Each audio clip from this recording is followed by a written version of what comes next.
All right, I would keep going on the lilacs. You have growth at the bottom of both of them.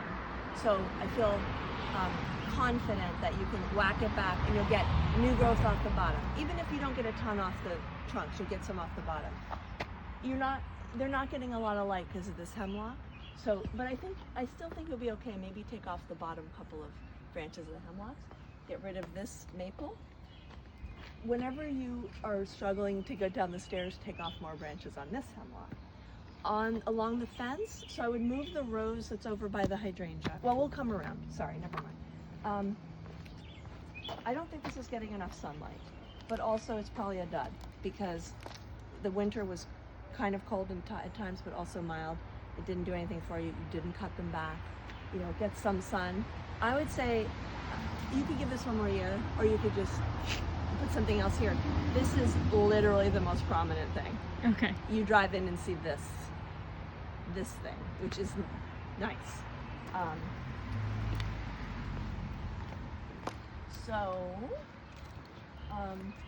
You've got burning bush, and you've got a bunch of the burning bush. This is a clematis, by the way, so that's meant to be here. You've got a bunch of burning bush. You've got wisteria, multiflora rose, and bittersweet. These are all things that are known as like woodies, or the woody invasives, where you need to cut them. And now, I would do it now because certain ones will spread by berry. Then you go back in the fall and mark them where you cut. Then you go back in the fall and you fresh cut, and then you apply an herbicide around the edge, just a little bit, like I showed you with that little video. And then they're gone. You have a lot of these ditch lilies, which are sort of contained this way. I mean, totally this way, not that way, not that way. I think you have to be really careful because these take over. So if you ever wanted to get rid of them, I would advise, because the bigger they get, then the more energy you need to spend getting rid of them. So I think, like, personally, I would bite the bullet and get rid of them all. Don't give them away. Common burdock, so that's a weed, that's an invasive you don't want. So you have to dig all of this out at the roots.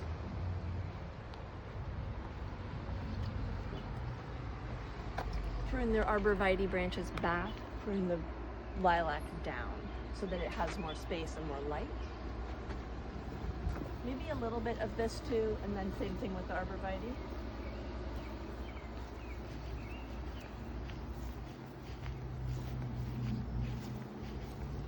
You appear to have some fungus on this pear. You have to cut off all the dead branches, and what people say is generally like remove all affected area. Well, that's the whole, it's most of the tree, not all the tree, but you'd cut off all the branches that have this. But I would research fungus that looks like this.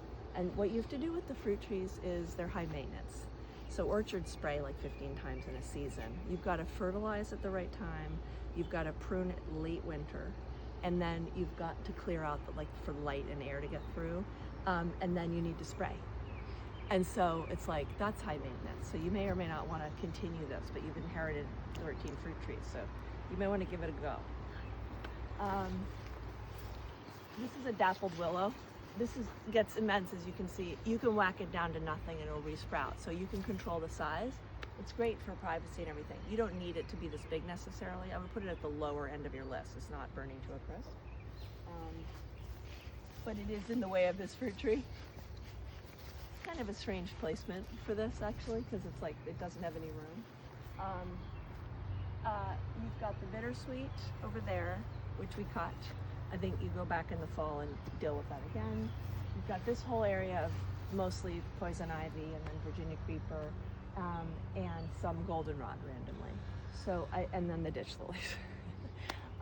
The good news about this area is you've got native dogwood back there, the shrubs. But I don't know how you want to handle this, but I would not use vinegar and salt on all of this because it's terrible for your soil. It'll kill all the microbes and whatnot. But it worked here on the stump, which is great. So that's cool. Over there you've got burning bush in the back, I think.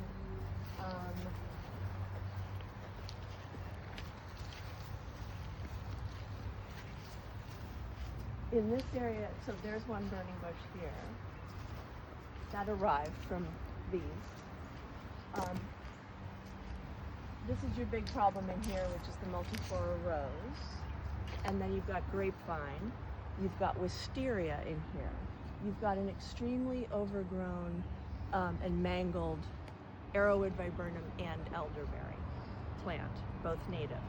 So this is a perfect example of invasives crowding out native species, which you are fortunate to have on your property. So get rid of the invasives. And then you're gonna have to cut back the viburnum and the elderberry because they're gonna be mangled and horrible and misshapen. So just cut those back to like 3 or 4 feet off the ground. They'll be fine. More fungus on the apples, so you're gonna look into that. Same thing here. This is the dead branches, I think, are from fungus. It's a lot to manage. Then you've got a couple Bradford pears over there. Ideally, what you do is you get rid of those. And then you've got this enormous Japanese snowball viburnum, which again, you can bring down to whatever and it'll do whatever. Same thing with this guy. I would have this one be more narrow because as you can see, it spreads out like crazy. This is a panicle hydrangea, which you tend to cut back late winter, early spring, like around April Fool's Day, generally like a third back. Then it forms its buds on the new growth in the current year. So those are the ones where you want to prune in the spring, whereas your big leaf one, you don't want to touch except the dead stems, and to make sure to wait until May to make sure they're dead. Here's where you have like a bunch of native things coming in. We have a separate video on that. The Brunera-like shade, I think it's getting burned here. Any of the perennials that you have, you can divide and move around. So you've got your stonecrop sedum, you've got your peonies, you've got your Brunera, you've got your goldenrod, the iris, the stelladora lilies, you know, whatever else. You can move all of that around over time.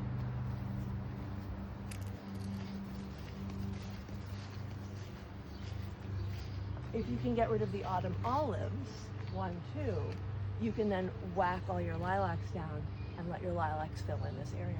I don't know if they'll ultimately have enough sun because up there, but lilacs have surprised me by how much shade they can tolerate actually, so we'll see. But anyway, I would get rid of the autumn olives. Another invasive. Get rid of these. These are like, I think, Spanish bluebells. They spread everywhere.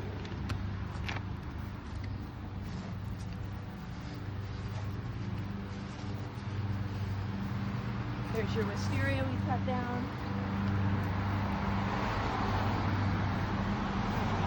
I would take off maybe a couple more of these dogwood branches. It's crowding the rhododendron. On the other side, it's okay. On this side, it's deep shade. It's not going to do anything. So I would cut back some of those branches, lift this up. Definitely take this one. And I would take this whole one. Okay? Then you open it up a little bit. Whack this all down. Maybe take the top third off. Ideally, you'd get rid of the burning bush one day.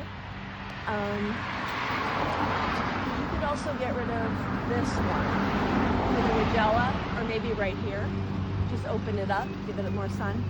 I would move the rose that's embedded in the hydrangea here.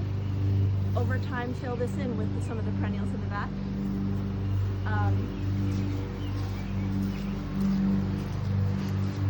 Don't touch this like the other one.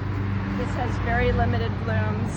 These ones must have survived, like the leaf buds must have survived over the winter, and then they formed the buds for the flowers. This is another potential dud, but I would keep it for now. And then the yews. So these are all in starry shape. They've got no growth on the bottom, no growth on the inside. I think I would keep the face of this and then cut back. Do a lot of pruning because it stimulates new growth. Maybe you'll get growth down there. This has, unlike this, where it's got like more of a face, where you can sort of leave this and then cut everything else back and make big cuts inside, again, to stimulate new growth. I don't know what's going to happen to these. I think it's worth doing this in stages. You've got nothing to lose because they're not in good shape now. Because they don't have growth at the bottom, it is a bit of a risk if you did a massive chop back, because you know you'd need to leave some needles on there. But I think it's a risk worth taking because they're not in great shape and they're very prominent.